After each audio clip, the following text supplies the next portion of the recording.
CBC Windsor News at 6. I'm Meg Roberts. Thanks so much for spending part of your evening with us tonight. Auto industry forecasters say more vehicles will be produced at Windsor Stellantis plant. Plus, the NDP is ending its governance agreement with the Liberals. We give you the local reaction tonight, and a graduation ceremony for two of Windsor Police's newest employees who joined the force after extensive training.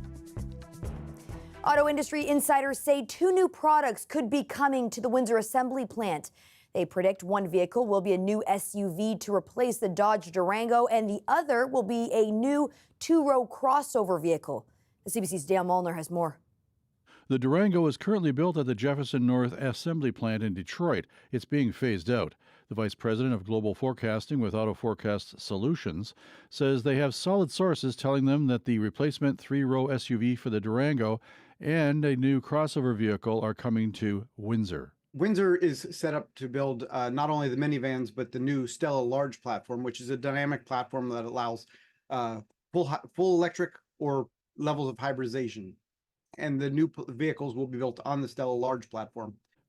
Fiorani says having the new battery plant here also gives Stellantis a reason to build the vehicles here. The Stella platforms were designed from the ground up to be electric, and they have evolved into a more hybrid platform. So this allows them to build fully electric versions using the local battery sourcing and an internal combustion powered vehicle. So it could be a hybrid, or it could possibly be an extended range electric where the gas engine only powers the batteries. An auto analyst CBC spoke with believes Stellantis will be following through with the plans. I think it just shows that Stellantis is committed to the operations in Windsor, committed to this plant, and sees continued value in building vehicles in Ontario. CBC News has reached out to Stellantis to confirm the reports, but we haven't heard back. The president of Unifor Local 444 says in a statement, the company hasn't made any official announcement on future product allocation at Windsor Assembly. However, I can tell you this. Through our collective bargaining efforts, the Windsor Assembly Plant has developed the flexibility and capacity to produce a wide range of high-quality products. If the new products come to Windsor, that will add two more models to the already existing minivans and the new Chargers that are planned for the plant. Fiorani says the investment will likely mean work for the employees for at least 5 to 10 years. He says production would begin in 2026. Dale Molnar, CBC News, Windsor. In a statement within the last hour, Stellantis says it has made no announcements regarding the allocation of the Dodge Durango replacement and has nothing further to add at this time. Well, the federal New Democratic Party has ended its agreement to support the Liberals. Justin Trudeau's minority government has counted on the NDP to remain in power. The CBC's Ashley Burke looks at why leader Jagmeet Singh is pulling the plug and what it could mean for election timing. The Liberals are too weak, too selfish, and too beholden to corporate interests. A new campaign-style video announcing a very public political breakup. Today, I notified the Prime Minister that I've ripped up the supply and confidence agreement. Through that agreement, the NDP propped up the Liberal government for almost 2.5 years in return for commitments on NDP priorities like dental and pharmacare. But Jagmeet Singh says the deal is dead. The Liberals have let people down. They don't deserve another chance. We want to send a clear message to Justin Trudeau. Last month, Singh joined locked-out rail workers on the picket line and slammed the government for intervening and forcing arbitration. The NDP said that issue is just one example why it scrapped the deal with Justin Trudeau. I'm focused on Canadians. I'll let the other parties focus on politics. Trudeau faced questions about what it all means and if it's time for an election. An election will come in the coming year, hopefully not till next fall, because in the meantime, we're going to deliver for Canadians, and the contrast with a Conservative leader that wants to cut dental care, cut the school food program. The Conservatives leader called the NDP's move a stunt and challenged Singh to vote with him. My message to sellout Singh is this. If you're serious about ending your costly carbon tax coalition with Trudeau, then commit today to voting for a carbon tax election The end of this deal doesn't trigger an automatic, immediate election. The Liberals can negotiate on a case-by-case basis with the NDP if they will support them on votes, or also turn to other parties to try and keep themselves in power. No matter what, there has to be an election by next fall, and now that could happen even sooner.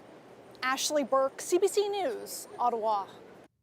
The head of the Conservative Riding Association in Windsor West says he's excited by the news. The association is currently going through the process to elect a candidate in that riding. Right now, there are 10 people who have thrown their hats in the ring. I didn't think that the NDP was going to be married at the hip with the Liberals going into election. So the only question is, at what time did they try to make it seem like they distanced themselves? But Canadians are not dumb. Canadians know that it was the NDP and the Liberals together making these ridiculous policies that's putting our economy in jeopardy, that's making it more expensive, unaffordable, introducing this carbon tax. This used to be a carbon tax election. Give it to the Canadian people. Do they want a carbon tax?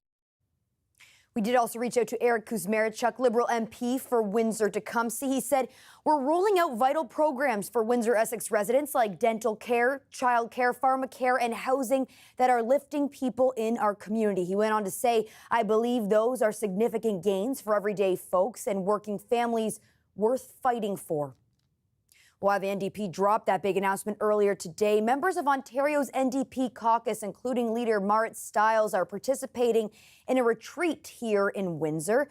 The group will be meeting with local workers, including those in healthcare, education, and manufacturing.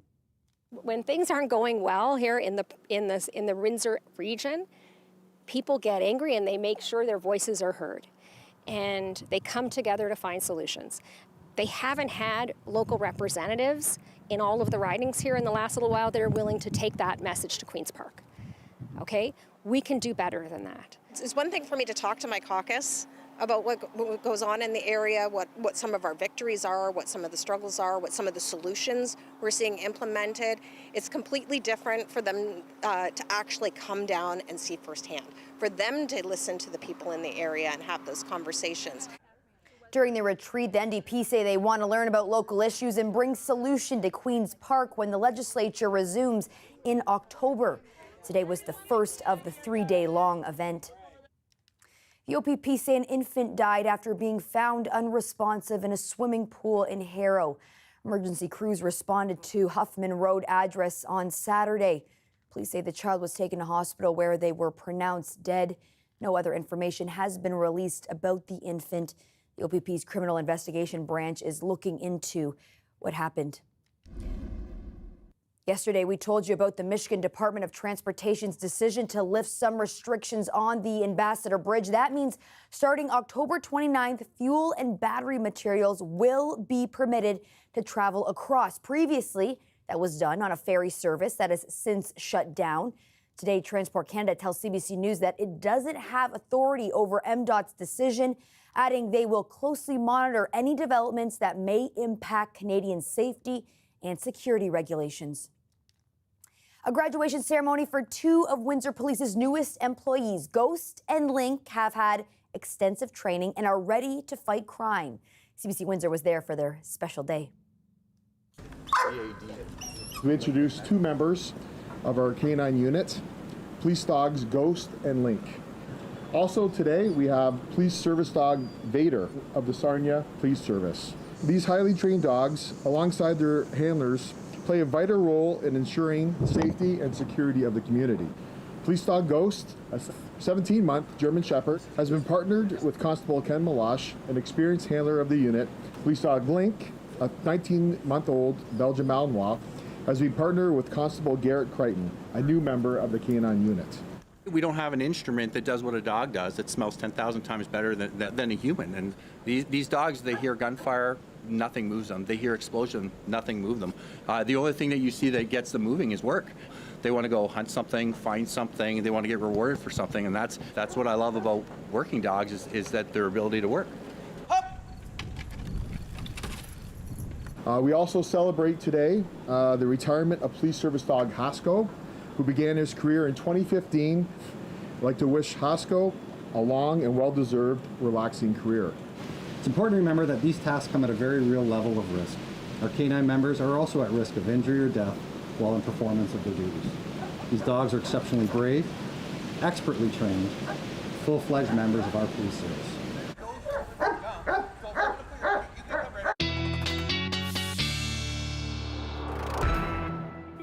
Chris, I've seen Instagram post after Instagram post with people saying bye-bye to summer, but it certainly didn't feel like it today. No, it was a gorgeous day today, Meg. Gorgeous day yesterday. The only thing that's changing really is those overnights. They're becoming obviously a little bit longer each and every day. I want to point out the sunset is at 8 p.m. This is the last time that it will be at 8 or after for the rest of this season. I do believe it's the 21st that fall officially takes over. But don't worry, there is a bit of a cool down into this coming weekend, but next week we have another run of sun to look forward to. It looks like no active weather is expected Monday, Tuesday, Wednesday, Thursday, Friday, maybe even Saturday and Sunday of next week. We just have to get through a little unsettled weather, primarily Thursday night and into Friday morning in the Windsor area. Normal daytime high for this time of year is around 24.5. 24.1 was the daytime high today, so seasonable, if you will. 22 right now in Windsor, 23 through Toronto, and 22 up towards Ottawa. And temperatures across the board are basically in that low 20s to mid 20s.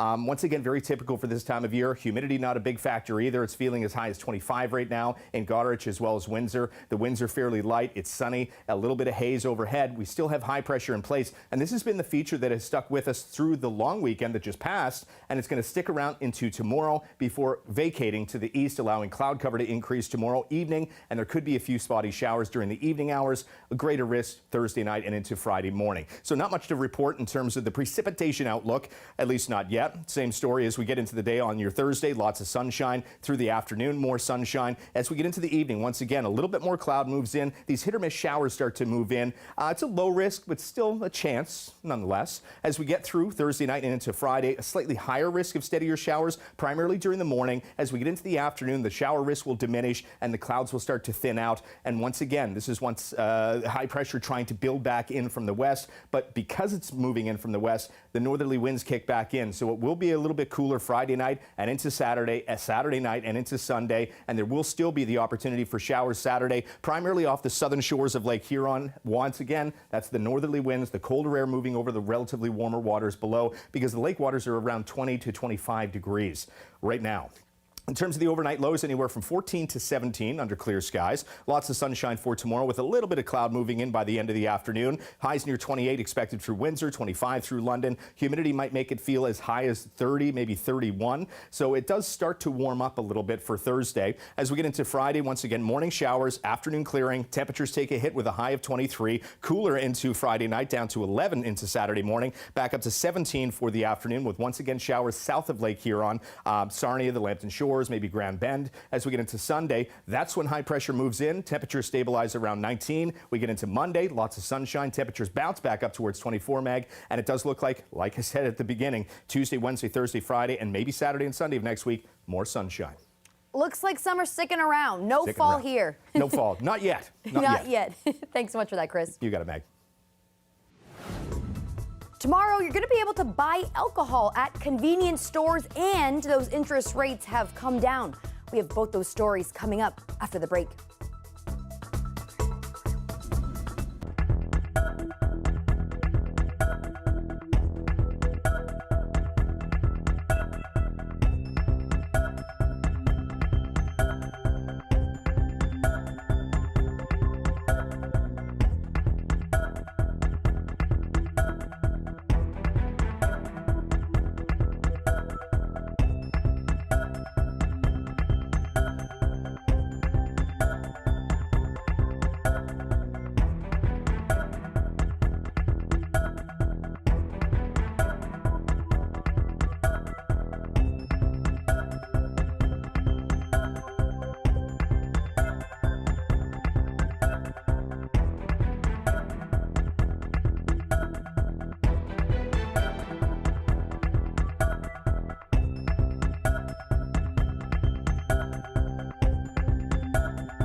Tomorrow will mark a new era for the sale of alcohol in Ontario.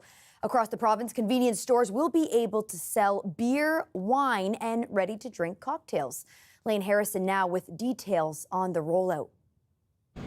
Mohammed Ikram has been looking forward to Thursday. The convenience store owner in downtown Toronto says the last few years have been tough, and the business of booze could be just what he needs. Took my second mortgage from my home, and I pay my rent and my bills.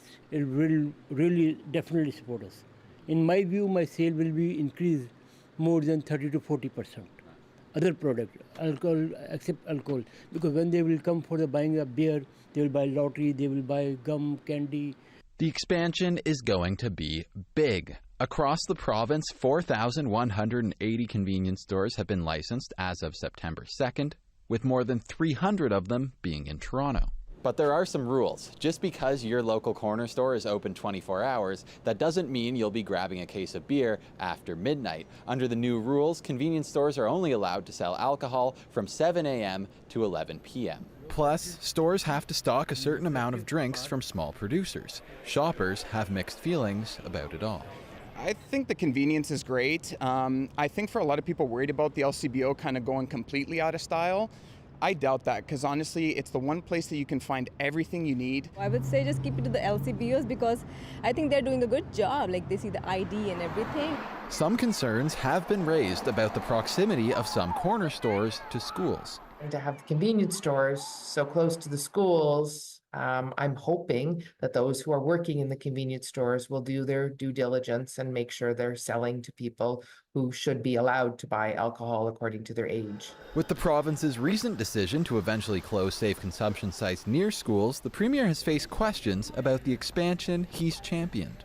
Last time I checked, the convenience stores don't have needles lying around the front of their stores, and they're well equipped. They've dealt with everything from tobacco to lottery tickets, now beer and wine, and they're going to be very responsible. At his shop on Wellington, Ikram is ready to take his new privilege seriously. Meantime, we have to be very responsible person. We have to check the ID under 25. Even they are saying, I forget my home, I forgot my car. Lane Harrison, CBC News, Toronto. The Bank of Canada has cut its key interest rate today by 1/4 percentage point. It's the bank's third consecutive cut, and more could be on the way. The CBC's Nisha Patel looks at what it could mean for people and businesses. Grilled cheese up. Business is booming at Boaz Rahim's sandwich shop in Toronto. And we're just getting started. We're a young company. He'd like to open a new location, but even with today's interest rate cut, for many small business owners, borrowing money is still too expensive. It would be pretty steep on top of your everyday costs. So with the interest rates being where they are currently and just the cost of everything, I think for now it's stopping us from going out and doing that. Some homeowners, though, are seeing instant relief as big banks lower their lending rates. So for those with a variable rate mortgage, monthly bills are a little smaller. I mean, we've all been feeling at the grocery stores. We've all been feeling with rising costs and increasing debt in this country. And so every little bit helps. The key interest rate now sits at 4.25% after the Bank of Canada cut rates for the third time in a row. Inflation has come down. We're getting close to the target. And that's been reflected in our decisions to lower interest rates. The central bank is walking a fine line. It wants the economy to slow enough to cool inflation, but not so much that it tips the country into recession. With consumers pulling back on their spending and unemployment growing, there's a chance the bank may have to cut interest rates faster than expected. At the end of the day, the economy is clearly weak, and it is weakening, and certainly argues for continued interest rate relief. Most economists are betting there will be 2 more interest rate cuts this year, and by next summer, the key rate could be as low as 3%. Nisha Patel, CBC News, Toronto. Still to come, kids in one PEI neighborhood built their own golf courses around 2 houses, including a driving range and clubhouse. That story coming up next.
Hundreds of thousands of Canadians make their living working for app-based ride-hailing and delivery services, and many feel they're not compensated fairly, but that might change in British Columbia.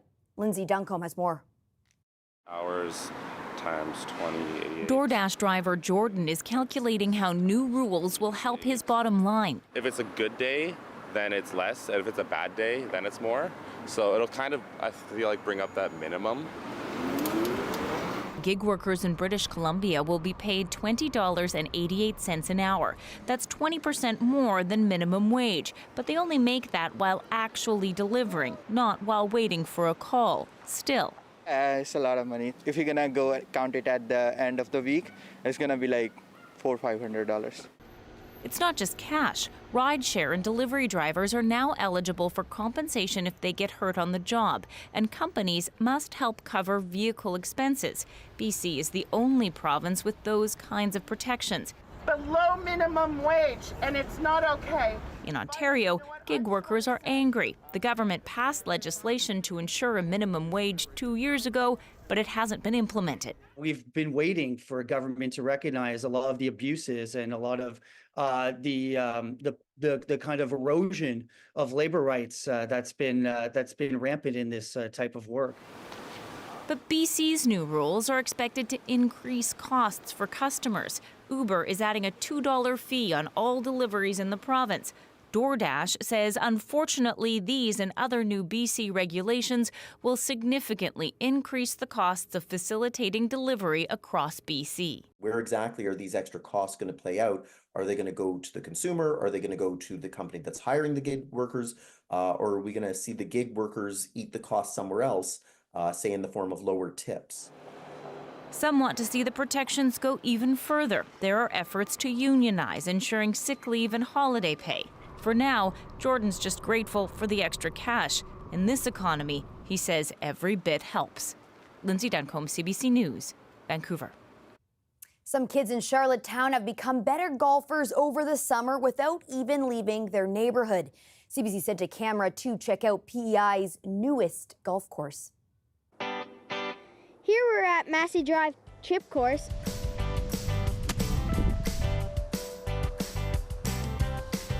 The kids around the neighborhood just wanted to get some fresh air and practice our golf game. On the front lawn, we normally either build our golf course or play on it.